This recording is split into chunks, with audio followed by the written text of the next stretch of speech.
আমরা পর 4 বার দুর্নীতিতে নাম্বার 1 হয়ে গেছি, মানে বিএনপির আমলে।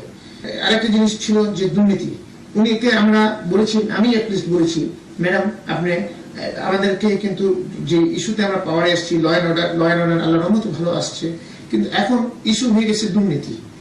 নেক্সট ইলেকশনে কিন্তু আমাদের দুর্নীতি এবং গুড গভর্নেন্স হচ্ছে আমাদের ইস্যু এসে যাবে, এবং দুর্নীতির মধ্যে এটা কনসেন্ট্রেট। আমরা পর 4 বার দুর্নীতিতে নাম্বার 1 হয়ে গেছি, মানে বিএনপির আমলে।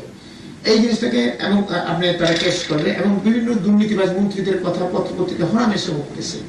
সেখানে আমরা কোনো, আপনি যদি কিছু সিম্বলিক কিছু না করেন তাহলে তো এটাকে আমার মনে হয় খুব খারাপ অবস্থা হবে।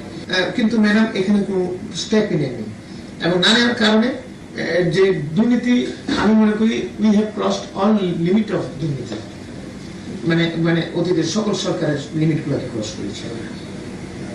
এইভাবে দুর্নীতিবাজ কয়েকজন মন্ত্রী এমপির নাম বলেন না। দুর্নীতিবাজ এমপি মন্ত্রীদের মধ্যে যেমন নাজমুল হুদা, সাজাদ সিরাজ, তারপর হচ্ছে বেশি আমিনুল হক, তারপর হচ্ছে আপনার এমপিদের মধ্যে হচ্ছে আমাদের ফজলুল হক মিলন, তারপর হচ্ছে নাসিরউদ্দিন পিন্টু, মির্জা আব্বাস, মিন নাসির, আরো আছে অনেক বলা যাবে এটা।